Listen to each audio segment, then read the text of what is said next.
2026 is going to be an awesome year. We got some pretty cool stuff coming up. First off, we got Foundations of Recovery. This is our flagship program. We're starting it in January. This is for anyone, man, woman, or couple who wants to come and reclaim their heart from shame, trauma, and betrayal. We start off with an education on all sorts of principles, give you the common language. We feed you from a fire hose in terms of all things recovery. It is such a great start to recovery. And we get at the roots of things, Tyler. This isn't like any other program. Like, this is our healing journey in process, and Foundations is where we begin. If you look at the value that you're getting there to kick off a good recovery with all of the right education, all of the right language, and a team to get you started while also being directed by Brannon and myself through the whole process, what a deal. So if you're interested, if you're struggling, if you've been wanting to do something for a long time, jump into this. This only comes around every so often, and we would love to have you there. Click the link in the description to sign up for it. And to make it even sweeter, we're also including a raffle for a free pass to the Radiant Dawn retreat. Anyone who signs up for Foundations will be added to the raffle for that free Radiant Dawn pass. If you're a man and you sign up for Foundations, your name still gets entered, and you can give that pass away if you win it to any woman that you want to. So what you're saying, Tyler, is if you sign up and participate in Foundations, you could possibly go to Radiant Dawn for free? That's exactly what I'm saying, which is crazy because Foundations by itself is already an insane value. Man, I sound so salesy. But it actually is awesome. So come to Foundations. And even if you don't come to Foundations, sign up for Radiant Dawn. It's beyond therapy, the best healing experiences that you can have. Click the link below and come join us. How do I embrace my femininity and have fun doing it? Welcome to the Therapy Brothers podcast. I'm Brannon. I'm Tyler. We're brothers. We're therapists. And we know recovery. Bring your stories, your questions, your successes with real recovery.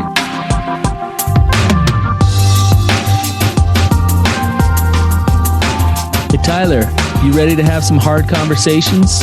Let's do it. Let the Therapy Brothers podcast begin. Welcome. Thanks for listening. It's just me again today. Tyler is off in Costa Rica, I believe, living the good life. So maybe he's like hugging a sloth or something. I don't know what he's doing. Sitting on the beach, surfing. I got to go to Costa Rica. I hear it's phenomenal down there. So good for him. He deserves the break, and it'll be good to get him back next week. So you got me today, and I'm going to talk about one of my favorite topics that you might be listening thinking, really, do I want to listen to a man talk about femininity? What does Brannon have to give when it comes to talking about embracing your femininity? Actually, honestly, this is something that I actually feel really called to and really passionate about.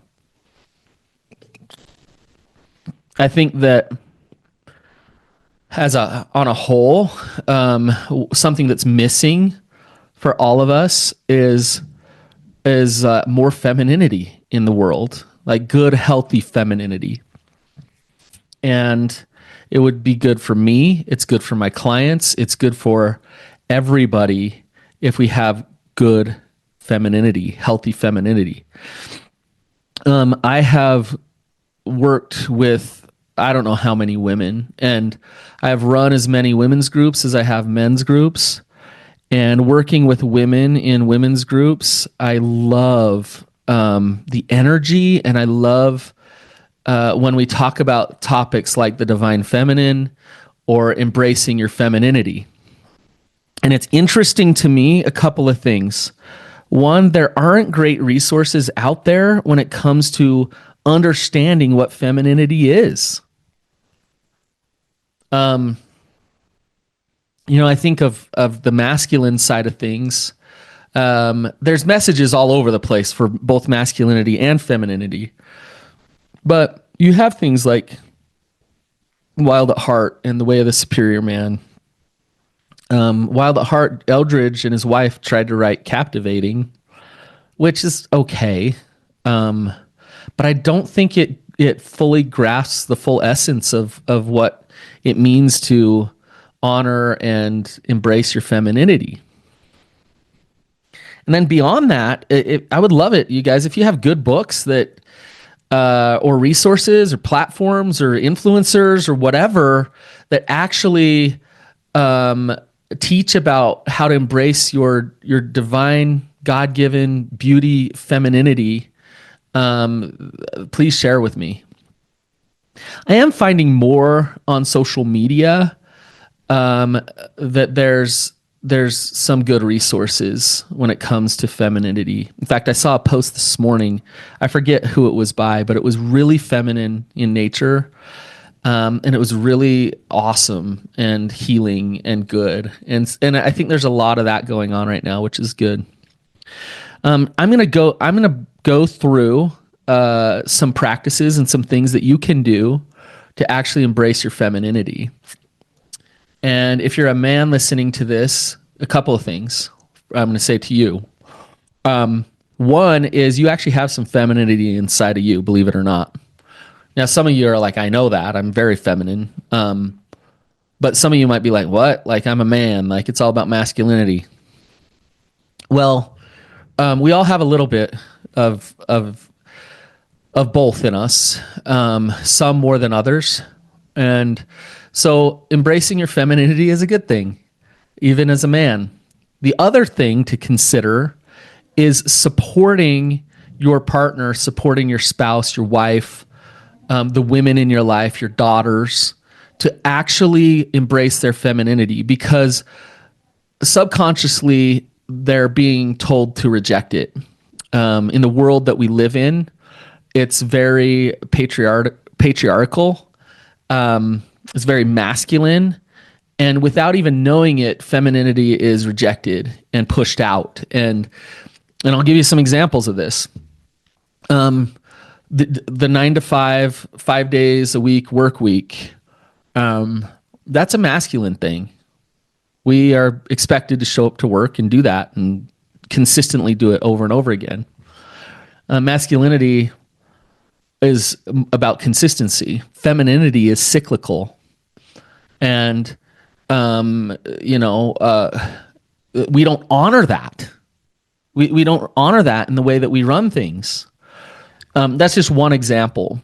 And I could go on and on about ways in which femininity has been pushed out and pushed aside, and toxic masculinity has replaced it. But that's not what this episode is about. This episode is about giving yourself permission to fully embrace and step into your femininity. Okay, so these are just some suggestions. In order to take these suggestions on, you have to be open to and very, very aware of that there is a difference between masculinity and femininity, and it's actually a really good thing. There's both are beautiful and important. Both are so incredible, but they're different. And because masculinity is one thing and femininity is another, it doesn't mean that one is better than the other. That's an immature view of the polarity of masculinity and femininity. It's what gets us in trouble. It's not a competition. It's about support of each. And so when I talk about femininity and I talk about certain things, sometimes people can be like, well, yeah, now you're saying that's all femininity is. And, the truth is if I say, things like being steady or results oriented, that is masculine. That is masculine. And I know that might be, well, as a woman, does that mean that I can't be those things? No, you absolutely can be those things. And maybe you are those things, but that would be more in the essence of masculinity. And because that's masculinity, femininity supports that. Now, femininity is different than that. And it's things that the masculine is not. Okay. So it's not a competition. You have to be mature to understand healthy polarity between the masculine and the feminine. And when I talk about embracing your femininity, it's been rejected for so long. It's starting to come back, and I love it. But it's been rejected for so long. I think it can trigger some people of like, well, you're telling me this is what I have to be as a woman. That's not what I'm saying at all. I'm just saying there is certain characteristics of femininity that are important to embrace, and we need to talk about those things and talk about ways in which you can embrace it and have fun doing it. All right, let's get into it. So I'm just going to pull up something here. So something to do. So a couple of things. Talking about masculinity is helpful to understand the feminine, because you understand what femininity is not. So if you think about it, like the masculinity is like the sun, where it's bright every day. It comes around every day, and it's, it shows up pretty consistently. It changes a little bit through the seasons, but every day it comes up and it's bright. Femininity is more like the moon. Like I was saying earlier, it's cyclical. Some days it's really bright, some days it's really dim, some days it's not even really there. And it goes through this it goes through this like 30-day cycle, close to 30 days, where it shows up different every single day. So one important characteristic and way to nurture your femininity is to honor that, is to honor your cycle. And I'm talking about that cycle, yes, to honor it and embrace it, to understand it. What is your cycle like? It's probably unique and different than the women around you, but it's beautiful and it's important. And on the days when you're in a state of maybe pain or deep contemplation, to try to force yourself to do things that you don't want to do, is not a good idea. Rather, honor where you're at and give yourself permission to be where you're at. On days when you're shining bright and you got a bunch of energy, and then honor that and step into that. But wherever you're at in the cycle, give yourself permission to be there. Okay. All right. So femininity is more about femininity is about presence. It's about experience, where masculinity is more about results. So I'll give you an example. When my wife and I go hiking, I want to get to the end. I want to stay steady with it, consistent, disciplined in the way we're hiking, just and get to that like final destination. That's what I want to do. My wife, on the other hand, she wants to like look at the beautiful little leaf that she found. She wants to take a picture of the caterpillar climbing on the plant. Sometimes she'll even hug a tree. My point being is she's grounded. She's smelling the nature around her. She's noticing things that I don't notice, and she's in the moment much more than I am. You see this with sex a lot.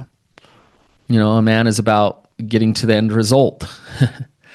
Let's figure this out. Let's help you get there, and let's get there myself, and that's the goal, and that's what we're doing. Where the feminine is more about the overall experience, the senses, the sensuality, the things that you're experiencing in those moments. The things you smell, the things you hear, the things that you touch. Okay? So to embrace your femininity then give yourself permission to practice being present and connecting to your senses. That is a practice in embracing your femininity. Okay, another one that's really important is intuition. Women have a sixth sense. There's this deep knowing or understanding that a lot of times men don't get or understand. Now, a lot of men do have good intuition, but it's more of a feminine trait. Women are close to God, close to truth, connected to energy. So embracing your femininity means to trust that intuition and to accept it and to not discount it, and to actually give yourself permission to listen.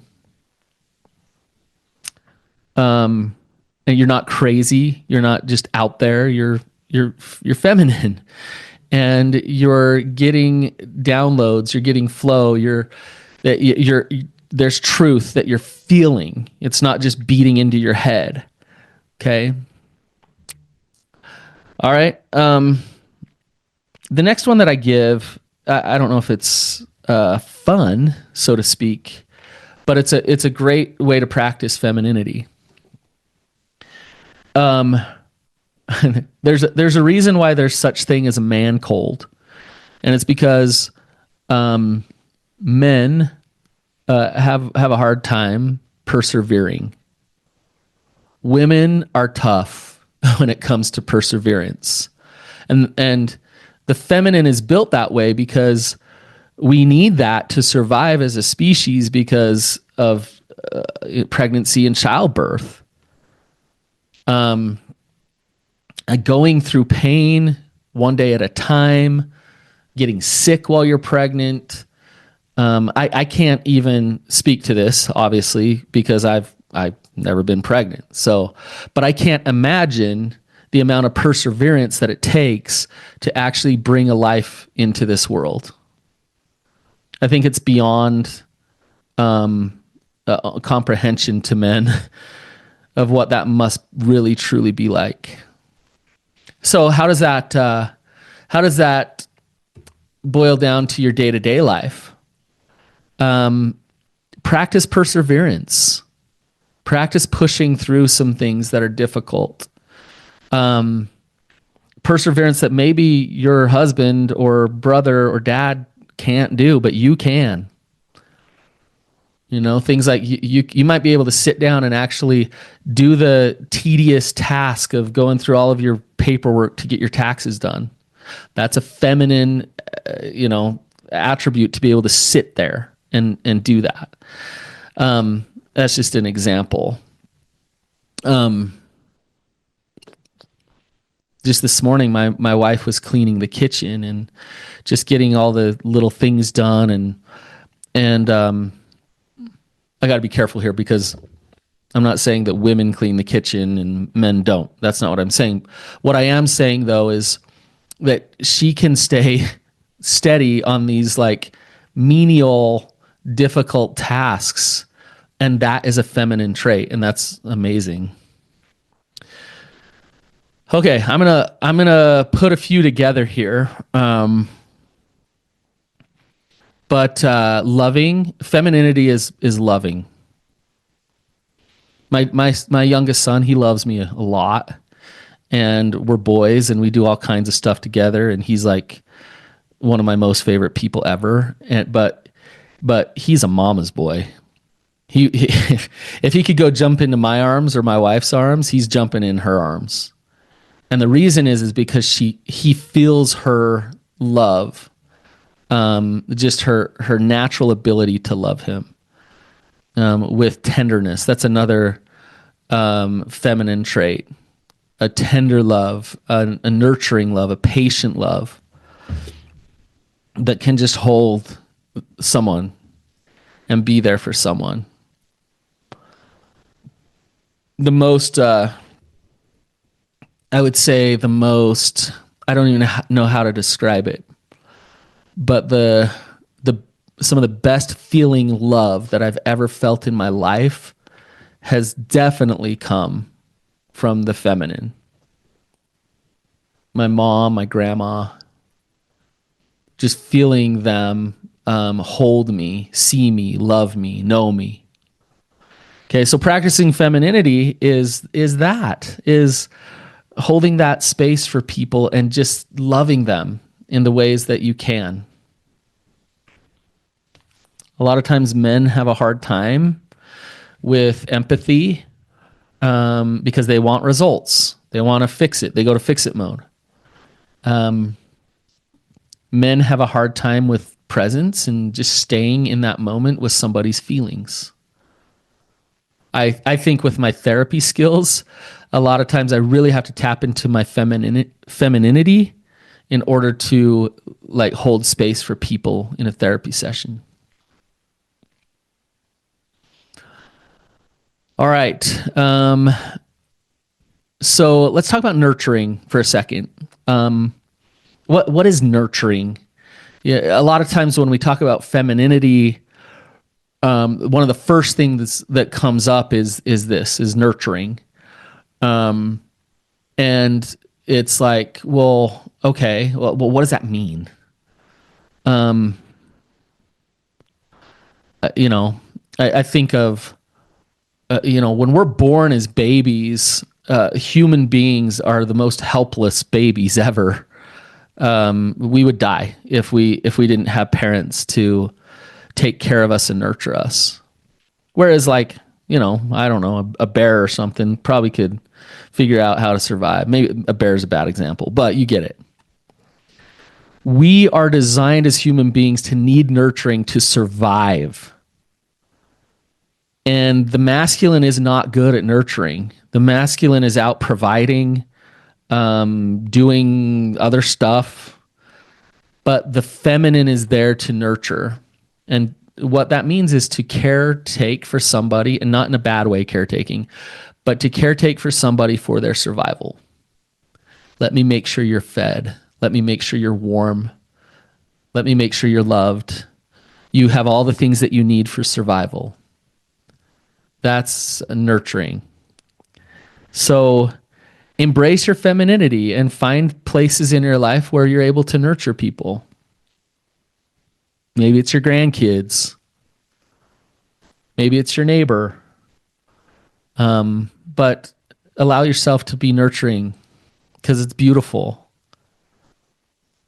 Okay, the next one. This one is really awesome, and I think oftentimes it's really attacked. But let me start by saying this. We get it so backwards so many times. Like I remember hearing things like, when a couple gets married, a mom going up to her daughter and saying, just make sure his needs are always met. And what she's saying is make sure you're available for sex when he needs it. Which is so like just bad advice. But the undertone of that is sex is like a him thing. It's men that like really like it and they're the ones that want it. But the fact of the matter is when it comes to sex, sensuality is a feminine trait.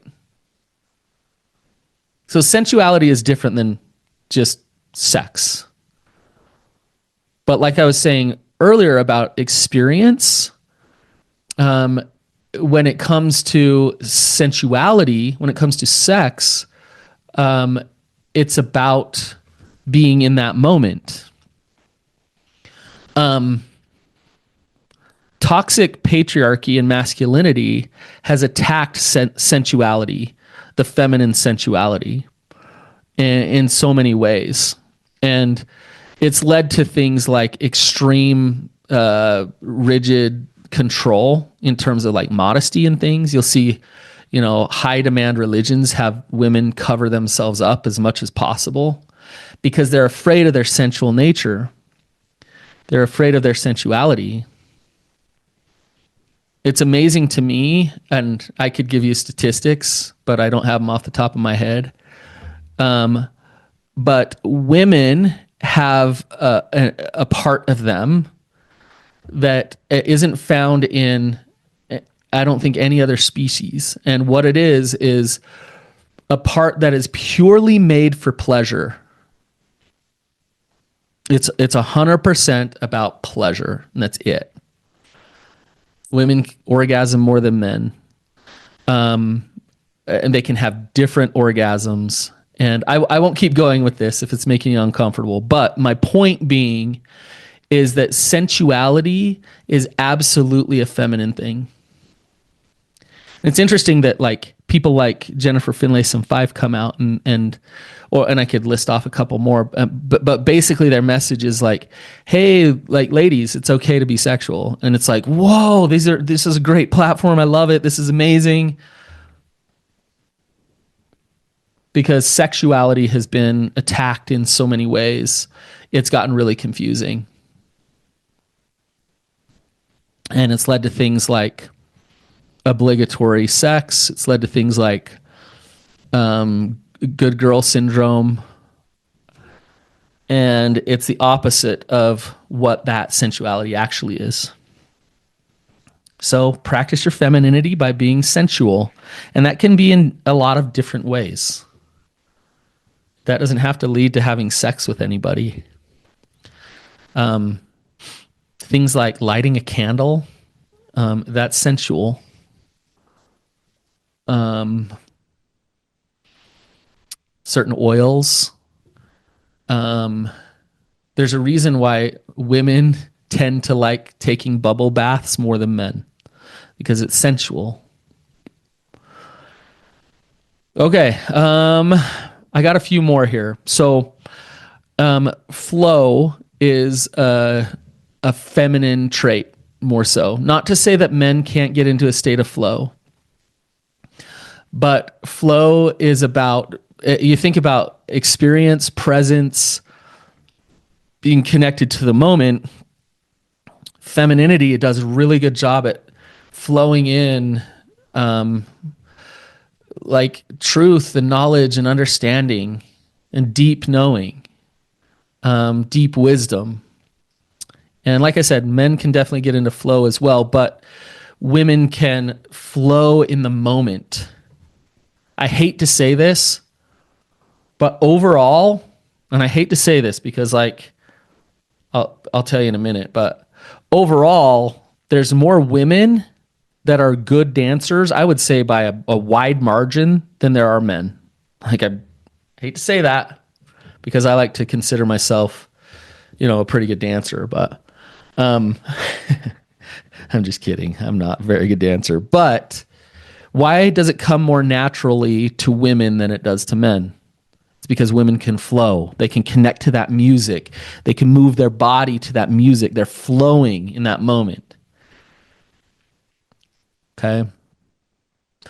All right. I'm going to do a couple of more. So anyways, I want to come back to flow for a minute before I move on. You want to practice femininity, then practice flowing. Like practice dance or write and just see and I'm not talking about writing like a list of to-dos. I'm talking about just see what comes out. So see what happens. Paint, create, just allow in that moment to feel what you're feeling and allow it to happen. So that's what flow is. Okay.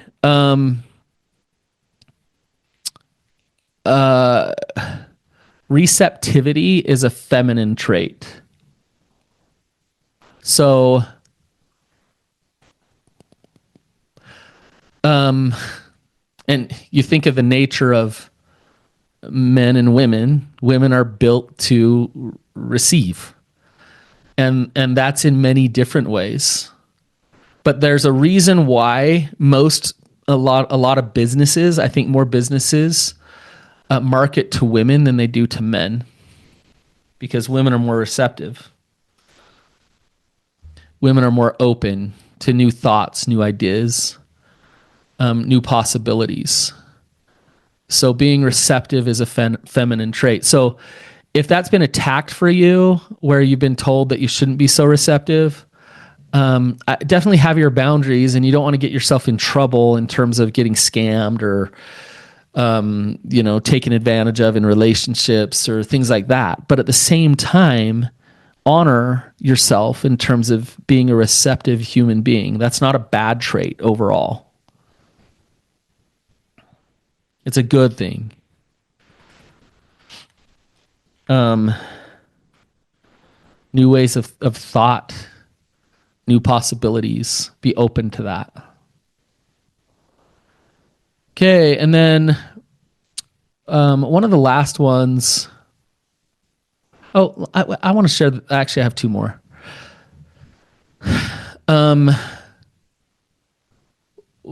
Radiance is a feminine trait. To glow, to feel beautiful, to allow yourself to just let yourself feel beautiful. A lot of times I think it's looked at like, well, women get done up because they want to attract men, and it's all about men, and they're trying to attract men. It's not just that at all.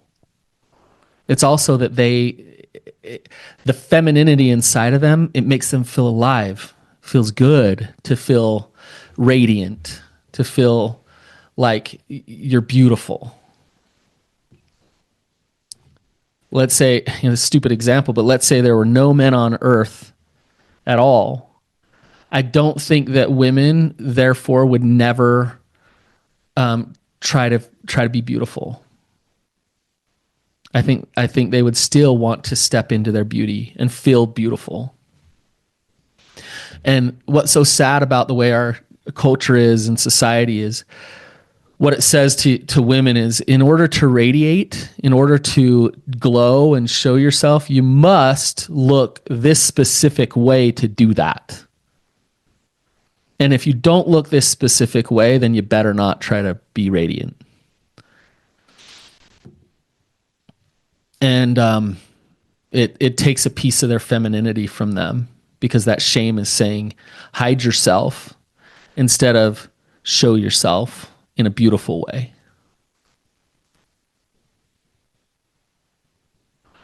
Some of the overreaching messages on modesty also are saying cover your radiance. And I'm not saying go out and be immodest and what. That's not what I'm saying. But what I am saying is there are messages that say you shouldn't radiate out there. And absolutely, like, find places that you feel comfortable, just being as beautiful as you can be. All right. The last one is surrender. This is an interesting one, because I think that femininity has an ability to let go, and masculinity in a lot of ways is more about, like, let's fix it. Let's make sure it changes or becomes what we need it to be. Where femininity can say, you know what, I'm gonna, like, surrender to what is. This can be a really hard one for femininity, especially when we're talking betrayal and things like that, where, if you're receptive and it's about flow and sensuality and all these things, when you're in a state of danger, those things can't happen. Those things don't happen. And so a lot of times what you'll do is you'll try to become more masculine in order to protect yourself. And you have to sacrifice all of these things, like the surrender, receptivity, the tenderness, the nurturing. You have to surrender all of those things in order to protect yourself.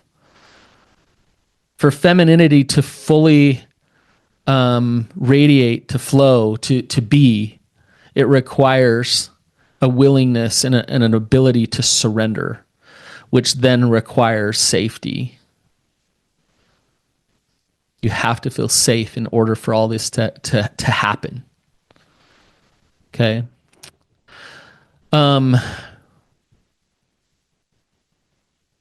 So I hope this has got you thinking. A huge part of recovery, I think, that's understated is embracing our masculinity and femininity. And we haven't talked much about femininity, and we've talked a lot about masculinity. So I just wanted to get on here today and share with you how important this is, that we in the world need more healthy femininity. And I feel like, and the healthy masculine will love what I say next. I feel like the feminine is rising, that femininity is coming back slowly, but it's coming back. And I'm seeing it more around us, and we need it so, so much. So I challenge you to, if you're a man listening to this, to provide that safety and that space to allow your partner to flow and to be. If you're a woman listening to this, provide that safety and space for yourself to allow yourself to do that, and give yourself permission to tap into your essence for all the things that I've talked about today, to try to push out all of the messages of shame or should or this or that about who you actually are and what you can actually do and who you actually can be. To just let that go a little bit and to be you in all of your feminine beauty and glory. Thanks for listening, you guys. Until next time, keep on keeping on.